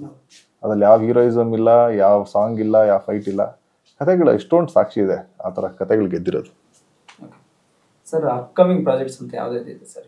ನಂದ ಮಾಡ್ತಲೇ ಇರ್ತಾರೆ ಎಲ್ಲ ಭಾಷೆ, ಎವರ್ಗ್ರೀನ್ ಅವರು. ಯೋಗಿರಾಜ್ ಭಟ್ರದೊಂದು ಸಿನಿಮಾ ಆಗ್ತದೆ, ಹೆಸರಿಟ್ಟಿಲ್ಲ. ನನ್ನ ಭಾಷೆ ನನ್ನ ನಾಡು ಅಂತ ಅದೊಂದು ಮಕ್ಕಳ ಚಿತ್ರ, ಅದೊಂದು ಮಾಡ್ತಾ ಇದ್ದೀನಿ. ನನ್ನ ಶಿವಣ್ಣನ ಸಿನಿಮಾ ಶುರುವಾಗಬೇಕು 9ನೇ ತಾರೀಕಿಂದ. ಹಾಂ ಇಲ್ಲ ಅದಲ್ಲ, ಇದ್ಯಾವುದು ಹೊಸದು ಹೈದರಾಬಾದ್ನವರು ಪ್ರೊಡ್ಯೂಸರ್. ಈ 3 ಇದೆ. 27ನೇ ತಾರೀಕು ಒಂದು ಮರ್ಫಿ ಅಂತ, ಅದು ಆಗಲೇ ಮಾಡಿ 2 ವರ್ಷ ಆಗಿದೆ. ಅದು ಯಾವುದೋ ಕಾರಣಕ್ಕೆ ನಿಂತಿತ್ತು, ಅದು ರಿಲೀಸ್ ಆಗ್ತದೆ 27ನೇ ತಾರೀಕು. ಬೇರೆ ಭಾಷೆಗಳ ಸಿನಿಮಾ? ಬೇರೆ ಭಾಷೆ ಇಲ್ಲ, ಇಲ್ಲಿ ಸಾಕಷ್ಟು ಕೆಲಸ ಇರೋದ್ರಿಂದ ಬೇರೆ ಭಾಷೆ ಯಾಕೋ ಏನು ತಳ್ತಾ ಇದ್ದೀರಲ್ಲ. ನಾನು ಇಲ್ಲಿ ಇರಬಾರ್ದು ಅಂತ ಏನಾದ್ರು ಇಷ್ಟ ಬೇರೆ ಭಾಷೆ ಮಾಡ್ತಿರ್ತೀರಲ್ಲ ಇಲ್ಲ. ಇಲ್ಲಿ ನನ್ನ ಭಾಷೆ ನನ್ನ ಸಿನಿಮಾ ಅನ್ನೋದು ನಟನೆಗೆ ಅಟ್ಲಿ ಸಿನಿಮಾ ಮಾಡೋದು ಅಂದರೆ ಬರೀ ಪ್ಯಾರೆಟ್ ಥರ ಅವನು ಹೇಳಿದ್ದನ್ನೇ ಇಲ್ಲಿ ನಿಂತ್ಕೊಂಡು ಹಿಂಗೆ ತಿರ್ಕೊಂಡು ಮಾತಾಡೋದಲ್ಲ. ನಾನು ಏನು ಮಾತಾಡ್ತೀನಿ ಅದು ಕೂಡ ನನ್ನ ನಟನೆಯೇ. ಅದೆರಡು ಜೊತೆಗೆ ಬಂದಾಗ ಸರಿಯಾದ ನಟನೆ ಆಗುತ್ತೆ. ಹಾಗಾಗಿ ನನ್ನ ಭಾಷೆಯಲ್ಲಿ ಮಾಡೋದಕ್ಕೂ ಬೇರೆ ಭಾಷೆಯಲ್ಲಿ ಮಾಡೋದಕ್ಕೂ ವ್ಯತ್ಯಾಸ ಇದೆ. ಹಿಂದಿ ನನಗೆ ಚೆನ್ನಾಗಿ ಗೊತ್ತು, ಆದರೂ ಕೂಡ ದಿನಬಳಕೆ ಸಂಪರ್ಕ ಇಲ್ಲದೆ ಇರೋದ್ರಿಂದ ಅಲ್ಲೂ ಕೂಡ ಯೋಚನೆ ಮಾಡಿ, ಕನ್ನಡದಲ್ಲಿ ಯೋಚನೆ ಮಾಡಿ ಹಿಂದಿ ಒಳಗೆ ಮಾತಾಡ್ತೀನಿ. ಅದು ಸರಿ ಇಲ್ಲ ಸರ್. ಇವ್ರ ಜೊತೆ ಈಗ ಫಾರಿನ್ ಆಕ್ಟರ್ಸ್ ಜೊತೆ ಮಾಡಿರೋ ಒಂದು ಆಕ್ಟರ್ ಹೇಗಿತ್ತು ಅದೊಂದು ಎಕ್ಸ್ಪೀರಿಯನ್ಸ್? ಏನದು ಭಾಳ ಕೆಟ್ಟ ಎಕ್ಸ್ಪೀರಿಯನ್ಸ್ ಅಂತ ಹೇಳ ಇಲ್ಲ, ನಿಮಗೆ ಏನೋ ಒಂದು ಅನುಭವ ಇರುತ್ತೆ. ಹೊಸ ನಿರ್ದೇಶಕರ ಜೊತೆ ಮಾಡೋಕ್ಕೆ ನನಗೆ ಭಾಳ ಇಷ್ಟ. ಒಂದೇ ಕಾರಣಕ್ಕೆ, ಹಳೆಯ ನಿರ್ದೇಶಕರು ಯಾರಿದ್ದರೂ ಕೂಡ ಅವ್ರದ್ದೊಂದು ಸ್ಟೈಲ್ ಫಿಕ್ಸ್ ಆಗೋಗಿರುತ್ತೆ. ಒಂದೇ ಜಾನರ್ ಫಿಕ್ಸ್ ಸಾಮಾನ್ಯವಾಗಿ ಒಂದೊಂದು ಎಕ್ಸೆಪ್ಷನ್ಸ್ ಇರುತ್ತೆ. ಸ್ಟೈಲ್ ಫಿಕ್ಸ್ ಆಗಿರುತ್ತೆ. ಆಮೇಲೆ ಅವ್ರು ಮಾಡೋ ವಿಷಯಗಳಿದೆಯಲ್ಲ, ಸಬ್ಜೆಕ್ಟ್, ಅವು ಕೂಡ ಆಲ್ಮೋಸ್ಟ್ ಸೇಮ್ ಪ್ಯಾಟರ್ನ್. ಓಕೆ, ಅದು ಸ್ವಲ್ಪ ಬೋರ್ ಆಗುತ್ತೆ ನಮಗೆ. 10 ಸಿನಿಮಾ ಮಾಡಿದ ಮೇಲೆ ಏನಾಗಬೇಕು? ಅವಾಗ ಏನಾದ್ರು ಹೊಸದಾಗಬೇಕು. ಆ ಹೊಸದು ಎಲ್ಲಿಂದ ಬರಬೇಕು? ಒಬ್ಬ ಹೊಸ ನಿರ್ದೇಶಕನಿಂದನೇ ಬರಬೇಕು. ಆ ಹೊಸ ನಿರ್ದೇಶಕ ಒಬ್ಬನೇ ಹೊಸದಾಗಿ ಚಿಂತನೆ ಮಾಡೋಕ್ಕೆ ಸಾಧ್ಯ. ಅವನು ಆಮೇಲೆ ಅವನು ಹೊಸ ನಿರ್ದೇಶಕ ಅಂತಂದ್ರೆ ಸುಮ್ಮನೆ ಬರಲ್ಲ ಅವನು. ನಾನು ಏನು ಇಲ್ಲಿ ಎಸ್ಟಾಬ್ಲಿಷ್ ಆಗಬೇಕು ಅಂತ ಹೇಳಿ ಭಾಳ ಕಷ್ಟಪಟ್ಟು ಕೆಲಸ ಮಾಡಿಕೊಂಡು ಮುಂದೆ ಬಂದು ಅದಕ್ಕೆ ತಕ್ಕಂತೆ ಯೋಚನೆ ಮಾಡ್ತಾನೆ. ಅವನ ಯೋಚನೆಯಲ್ಲಿ ನನಗೊಂದು ಹೊಸತನ ಸಿಗುತ್ತೆ, ನನಗೊಂದು ಹೊಸ ಪಾತ್ರ ಸಿಗುತ್ತೆ, ನನ್ನ ನಟನೆಗೆ ಒಂದು ಹೊಸ ಅವಕಾಶ ಸಿಗುತ್ತೆ. ಹಾಗಾಗಿ ಹೊಸ ನಿರ್ದೇಶಕರ ಜೊತೆ ಮಾಡೋಕ್ಕೆ ನಂಗೆ ಭಾಳ ಇಷ್ಟ. ಹಾಗೆ ಇದರೊಳಗೆ ಕೂಡ ಅದನ್ನು ನಿರೀಕ್ಷೆ ಮಾಡಿದ್ದೆ, ಆ ನಿರೀಕ್ಷೆ ಸಫಲವಾಗಿದೆ. ಈ ಸಿನಿಮಾದ ಚೌಕಟ್ಟಿದೆಯಲ್ಲ, ಅದನ್ನು ಕಟ್ಟಿಕೊಟ್ಟಿರೋ ರೀತಿ ಅದು ನನಗೆ ಭಾಳ ಮೆಚ್ಚುಗೆ ಆಗಿದೆ. ನನ್ನದೇನು ದೊಡ್ಡ ಪಾತ್ರ ಇಲ್ಲ, ಪಾತ್ರ ಸಣ್ಣದಾದರೂ ಬಹಳ ಮಹತ್ವದ ಪಾತ್ರವಾಗಿದೆ. ಆ ಮಹತ್ವದ ಪಾತ್ರಕ್ಕೆ ಸರಿಯಾದ ಒಂದು ಬ್ಯಾಕ್ ಡ್ರಾಪ್ ಸೃಷ್ಟಿ ಮಾಡಿದ್ದಾರೆ. ಅದಕ್ಕಿಂತ ಒಂದು ಒಳ್ಳೆ ಲೊಕೇಶನ್ ಸಿಗೋಕ್ಕೆ ಸಾಧ್ಯವೇ ಇಲ್ಲ ಅಂತ. ಏನ್ರಿ, ಇಲ್ಲಿ ದೊಡ್ಡದು ನರ್ಮದಾ ನದಿ ಇಷ್ಟಗಲ ಇದೆ. ಅದು ನಮ್ಮದೊಂದು ಹೊಳೆ ಥರ ಅಲ್ಲ, ಇಲ್ಲಿಂದ ಅಲ್ಲಿಗೆ ಹೋಗ್ಬೇಕಾದ್ರೆ 2 ಕಿಲೋಮೀಟ್ರ್ ಹೋಗ್ಬೇಕು. ಓಕೆ, ಈ ಕಡೆ ನೋಡಿದರೆ ದೊಡ್ಡ ಫೋರ್ಟ್ 300-400 ವರ್ಷದ ಹಿಂದಿಂದು. ನನಗೆ ಆ ಫೀಲೇ ಭಾಳ ದೊಡ್ಡದು. ನಾವು ಒಬ್ಬ ಮನುಷ್ಯರಾಗಿ ಅಲ್ಲಿ ಭಾಳ ಕುಬ್ಜರಾಗ್ಬಿಡ್ತೀವಿ ಇದು ಎರಡರ ಮಧ್ಯೆ. ಸೊ ಜನಕ್ಕೆ ಕಣ್ಣು ತುಂಬಿಕೊಂಡು ಬರುತ್ತೆ ಆ ಲೊಕೇಶನ್. ಆಮೇಲೆ ಇದುವರೆಗೂ ಕನ್ನಡ ಚಿತ್ರ ಯಾರೂ ಮಾಡಿಲ್ಲ ಅಲ್ಲಿ, ಹಿಂದಿ ಚಿತ್ರಗಳು ಮಾಡ್ತಾರಂತೆ. ಮಣಿರತ್ನಂ ಮಾಡಿದ್ದಾರೆ ತಮಿಳ್ ಸಿನಿಮಾ ಅಂತ ಹೇಳ್ತಾರೆ. ಬಟ್ ನಮಗೆ ಅದೊಂದು ಅದ್ಭುತವಾದ ಎಕ್ಸ್ಪೀರಿಯನ್ಸ್ ಆಯಿತು. ಸರ್, ನಿಮಗೆ ಆಸೆ ಇದೆಯಾ ಈ ನಿರ್ದೇಶಕನೊಟ್ಟಿಗೆ ಕೆಲಸ ಮಾಡಬೇಕು ಅನ್ನೋದು? ಏನಾದ್ರು ಇಷ್ಟು ವರ್ಷದ ಈ ತರ ನಿರ್ದೇಶಕರ ಜೊತೆ ಏನಾದ್ರು ಮಾಡಬೇಕು ಅಂತ, ಈ ತರ ಡೈರೆಕ್ಟರ್ ಜೊತೆ ವರ್ಕ್ ಮಾಡಲೇಬೇಕು ಅನ್ನೋ ಆಸೆ ನಿಮಗೆ? ಹೇಳಿದ್ನಲ್ಲ, ಈ ಥರ ನಿರ್ದೇಶಕರು ಅಂತಲ್ಲ, ಹೊಸ ನಿರ್ದೇಶಕರಾಗಬೇಕು. ಅಥವಾ ಯಾರೇ ಆದರೂ ಕೂಡ ಒಬ್ಬ ನಿರ್ದೇಶಕ ಹೊಸ ಚಿಂತನೆ ಇಟ್ಟುಕೊಂಡು ಏನೋ ಹೊಸ ಸೃಷ್ಟಿ ಮಾಡ್ತೀನಿ ಅಂತ ಬರಬೇಕು. ಅಲ್ಲಿ ಒಂದು ಯಾವುದೋ ಒಂದು ಹೊಸ ಸಿನಿಮಾ ಬರುತ್ತೆ. ಇಲ್ದಿದ್ರೆ ಮಾಡಿದ್ದೇ ಮಾಡೋದಾದರೆ ಯಾಕೆ ಮಾಡಬೇಕು? ಮಾಡಬೇಕಾದ ಅಗತ್ಯ ಇಲ್ಲ. ಏನಾದ್ರು ಒಂದು ಒಳ್ಳೆಯ ಸಿನಿಮಾ ಅಂದ್ರೇನು, ಅದರೊಳಗೆ ಒಂದು ಒಳ್ಳೆಯ ಸೌಂದರ್ಯ ಪ್ರಜ್ಞೆ ಇರಬೇಕು. ಇಲ್ಲಿ ಸೌಂದರ್ಯ ಪ್ರಜ್ಞೆ ಅಂತ ಅಂದರೆ ಆ ಲೊಕೇಶನ್ನೇ ಸೌಂದರ್ಯ ಪ್ರಜ್ಞೆ. ಅದು ಒಂದು ಸಾಮಾಜಿಕ ಪ್ರಜ್ಞೆ ಇರಬೇಕು. ಹೇಳ್ತಾ ಇರೋ ಸಬ್ಜೆಕ್ಟು ಪಕ್ಕ ಸಮಾಜಕ್ಕೆ ಸಂಬಂಧಪಟ್ಟಿದ್ದು, ಮಾನವೀಯತೆಗೆ ಸಂಬಂಧಪಟ್ಟಿದ್ದು, ಯೂನಿವರ್ಸಲ್ ವ್ಯಾಲ್ಯೂ ಇರೋವಂಥದ್ದು ಅದಿದೆ.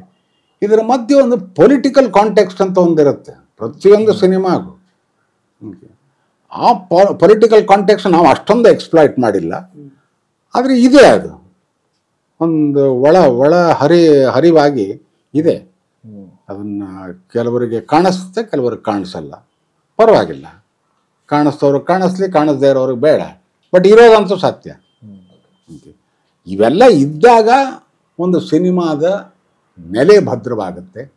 ಅದಕ್ಕೆ ಒಂದು ಹೊಸತನ ಸೃಷ್ಟಿಯಾಗುತ್ತೆ. ಹೊಸತನ ಇಲ್ಲದೆ ಇದ್ರೆ ಯಾಕ್ರೆ ಮಾಡ್ಬೇಕು ಸಿನಿಮಾ? ಆ ಹೊಸತನ ಇಲ್ಲಿದೆ, ಈ ಸಿನಿಮಾದಲ್ಲಿ ಕಂಡಿದೆ. ಈ ಹೊಸದಾಗಿ ಬರುವಂತಹ ನಿರ್ದೇಶಕರು ಇರ್ಬೋದು ಅಥವಾ ಹೊಸ ಟೀಮ್ಗಳು, ನೀವು ಏನ್ ಹೇಳಕ್ ಇಷ್ಟಪಡ್ತೀರಾ? ನಿಮ್ಮ ಒಂದು ಹಿರಿತನದ ಒಂದು ಅನುಭವದ ಮೂಲಕ ಏನ್ ಹೇಳಿ ಕಿವಿ ಮಾತು? ನಾನೇನು ಶೃಂಗೇರಿ ಜಗದ್ಗುರು ಏನ್ರಿ ಬೇರೆಯವ್ರಿಗೆ ಆಶೀರ್ವಾದ ಮಾಡಕ್ಕೆ? ನಾನು ಒಬ್ಬ ಪೇಡ್ ನಟ. ಪಾಪ ಯಾರೋ ಹುಡುಕೊಂಡು ಬರ್ತಾರೆ, ಈ ನನ್ನ ಕಥೆಗೆ, ಈ ಪಾತ್ರಕ್ಕೆ ಈ ಮನುಷ್ಯ ಸರಿಯಾದ ಇದನ್ನು ಒದಗಿಸ್ತಾನೆ ಅಂತ ಅದನ್ನು ನೋಡ್ತೀನಿ. ಹೌದು, ನನಗೆ ಅದನ್ನು ಅವರ ನಿರೀಕ್ಷೆಗೆ ತಕ್ಕ ಇದನ್ನು ಮಾಡೋದಕ್ಕೆ ಯೋಗ್ಯತೆ ಇದೆಯಾ ಅಂತ ನೋಡ್ತೀನಿ. ನಾನು ಯೋಗ್ಯತೆ ಇದೆ ಅಂತ ಅನಿಸಿದರೆ ಅದನ್ನು ಮಾಡ್ತೀನಿ ಅಷ್ಟೇ. ಏನು ಯಾರಿಗಾರು ಹೊಸ ನಟ ಆಗ್ಬೋದು, ಹೊಸ ನಿರ್ದೇಶಕ ಆಗ್ಬೋದು, ಹೊಸ ನಿರ್ಮಾಪಕ ಆಗ್ಬೋದು. ಅಪ್ಪ ನೋಡ್ರಿ, ನಿರ್ಮಾಪಕ ಓಕೆ, ಒಂದು ₹1 ಖರ್ಚು ಮಾಡ್ತೀನಿ ಅಂತ ತಯಾರಿದ್ದೀನಿ. ಇನ್ನು ₹1 ಹೇಗೆ ವಾಪಸ್ ಪಡ್ಕೋತೀಯ ಅನ್ನೋದನ್ನು ಯೋಚನೆ ಮಾಡು. ಇಷ್ಟು ಹೇಳ್ತೀನಿ, ಎಲ್ರಿಗೂ ಹೇಳ್ತೀನಿ. ಅನೇಕರಿಗೆ ನೀವು ಮಾಡಬೇಡ್ರಿ ಸಿನಿಮಾ, ಬೇಡ ಇದು ಅಂತಲೂ ಹೇಳಿದ್ದೀನಿ. ಓಕೆ, ನನಗೆ ಕೊಟ್ಟ ಅಡ್ವಾನ್ಸ್ ವಾಪಸ್ ಕೊಟ್ಟಿದ್ದೀನಿ. ನಿರ್ದೇಶಕರಿಗೆ ಏನಾದ್ರು ಹೊಸದು ಹೇಳ್ತೀಯನಪ್ಪ ಹೇಳು. ಹಾಡಿದ್ದೆ ಹಾಡೋಕ್ಕೆ ಸ್ವಯದಾಸ ಆದ್ರೆ ಮಾಡೋಕ್ಕೆ ಹೋಗಬೇಡ, ಬೇಕಿಲ್ಲ. ಹೊಸತನ ಅಂತಂದ್ರೆ ಏನು ಬೇಕಾದ್ರೆ ಆಗ್ಬೋದು, ವಿಷಯ ಒಂದೇ ಇರ್ಬೋದು, ನೀನು ಹೇಳೋ ರೀತಿ ಬೇರೆ ಇರ್ಬೋದು, ಅದು ಹೊಸತನವೇ. ಈ ಆ್ಯಂಗಲ್ನಲ್ಲಿ ತೆಗೆಯೋದು ಒಂದು ಇರ್ಬೋದು. ಓಕೆ, ಈ ಆ್ಯಂಗಲ್ನಲ್ಲಿ ತೆಗೆಯೋದು ಇನ್ನೊಂದು ರೀತಿ ಇರ್ಬೋದು. ಇದು if it is more effective, ಅಲ್ಲೇ ನೀನು ಹೊಸತನ ತೋರಿಸಿದೀಯ ನೀನು. ಅದಕ್ಕೆ ಯಾವಾಗಲೂ ಕಥೆ ಇಂಪಾರ್ಟೆಂಟ್ ಅಲ್ಲ ಒಂದು ಸಿನಿಮಾಗೆ. ಓಕೆ, ಆ ಕಥೆಯ ಮೂಲಕ ನಿರ್ದೇಶಕ ಏನು ಹೇಳ ಬಯಸ್ತಾನೆ, ಅವನ ಇದರೊಳಗೆ ಏನು ಕುದೀತಾ ಇದೆ, ಅದು ಯಾವ ರೀತಿ ಹೊರಗಡೆ ಬರುತ್ತೆ, ಅದು ಮುಖ್ಯ ಆಗುತ್ತೆ ಅಷ್ಟೇ. ಸರ್, ಮೈ ಹೀರೋ ರಿಲೀಸ್ ಆಗಿ ಒಂದಷ್ಟು ಗುಡ್ ರೆಸ್ಪಾನ್ಸ್ ಬಂದಿರುವಂಥದ್ದು ನಿಮಗೆ ಈ ಕ್ಷಣಕ್ಕೆ ನಿಮ್ಗೆ ಏನು ಅನ್ನಿಸ್ತದೆ, ಏನು ಹೇಳಕ್ಕೆ ಇಷ್ಟಪಡ್ತಾರೆ ಜನಕ್ಕೆ? ಇವಾಗ ಆ್ಯಕ್ಚುಲಿ ನಮಗೆ ವೆರಿ ಇಂಪಾರ್ಟೆಂಟ್ ಟೈಮ್ ಇವಾಗ. ರಿಯಲ್ ಪುಷ್ ಅಂದರೆ ಇವಾಗ ನಾವು ಕೊಡಬೇಕಾಗತ್ತೆ. ಯಾಕೆಂದರೆ ಒಂದು ಒಳ್ಳೆ ಸಿನಿಮಾ ರೆಸ್ಪಾನ್ಸ್ ಸಿಗೋದೇ ವೆರಿ ರೇರ್ ಇವತ್ತಿನ ಕಾಲದಲ್ಲಿ. ಒಂದು ಅಂತ ಆದಾಗ ಇದನ್ನು ಆದಷ್ಟು ಜನಗಳಿಗೆ ತಲುಪಿಸೋದು ನಮ್ಮ ಮಾರ್ಕೆಟಿಂಗ್ ಟೀಮ್ದು ಒಂದು ಇದಾಗುತ್ತೆ ಜವಾಬ್ದಾರಿ. ಇವಾಗ ಅದನ್ನು ಪುಷ್ ಮಾಡ್ಬೇಕು ಇವಾಗ. ಸೊ ಅದಕ್ಕೆ ಏನೇನು ಬೇಕಲ್ಲ ತಯಾರಿಗಳು ಮಾಡ್ಕೊಂಡಿದ್ದೀವಿ. ನೋಡೋಣ, ಕೆಲಸ ನಮ್ಮದು, ಪ್ರತಿಫಲ ದೇವ್ರಿಗೆ ಬಿಟ್ಟಿದ್ದು ಅಲ್ಲ ಸರ್? ದೇವರಿಗೆ ಬಿಟ್ಟಿದ್ದಲ್ಲ, ನಾವೇ ಕಷ್ಟಪಡ್ಬೇಕು ಅಂತ. ನಾವೇ ಕಷ್ಟಪಡಬೇಕು, ನಮ್ಮ ಪ್ರೇಕ್ಷಕರನ್ನ ಕೇಳ್ಕೋಬೇಕು. ಓಕೆ, ಆಮೇಲೆ ಹೇಗೋ ಅದು ಹೇಗೆ, ನೀವೆಲ್ಲ ಮಾರ್ಕೆಟಿಂಗ್ ಎಕ್ಸ್ಪರ್ಟ್ಸು, ನಾನು I am not marketing expert, ನಾನು ಹ್ಯೂಮನ್ ಬಿಹೇವಿಯರ್ ಎಕ್ಸ್ಪರ್ಟ್.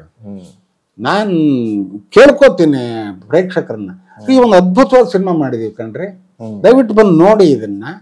ಓಕೆ, ಸುಮ್ಮನೆ ನೋಡಿ ಅಂತ ಹೇಳ್ತಿಲ್ಲ, ಇಲ್ಲೊಂದು ಹೊಸತನ ಇದೆ, ಇಲ್ಲೊಂದು ಹೊಸ ದೃಷ್ಟಿ ಇದೆ, ಆಮೇಲೆ ನಿಮಗೆ ಒಂದು ಹೊಸ ಅನುಭವ ಕೊಡುವಂಥ ರೀತಿಯಲ್ಲಿ ಮಾಡಿದ್ದೀವಿ, ನೀವು ನೋಡಲೇಬೇಕು. ನೋಡಿ ನೀವು ಎಂಜಾಯ್ ಮಾಡಬೇಕು, ನೀವು enlighten your self.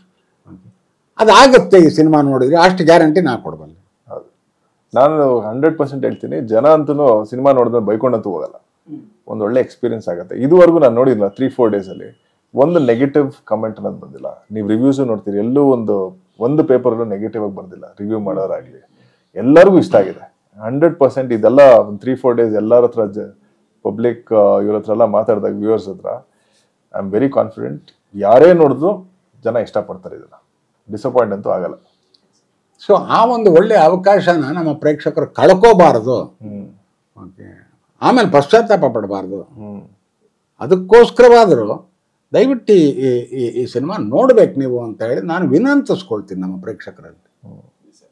All the very best sir. ಈ ಸಿನಿಮಾ ಹಿಂಗೆ ಮುಂದುವರಿಲಿ, ಇನ್ನೂ ಸಕ್ಸಸ್ಫುಲ್ ಎಲ್ಲ ಕಡೆ ಓವರ್ಸೀಸ್ಗಳು ಕೂಡ ರಿಲೀಸ್ ಆಗಿ ಚೆನ್ನಾಗಿ ಒಳ್ಳೆ ಮುನ್ನೋಗ್ಲಿ ಅಂತ ಕೇಳ್ಕೊಂಡು. Thank you.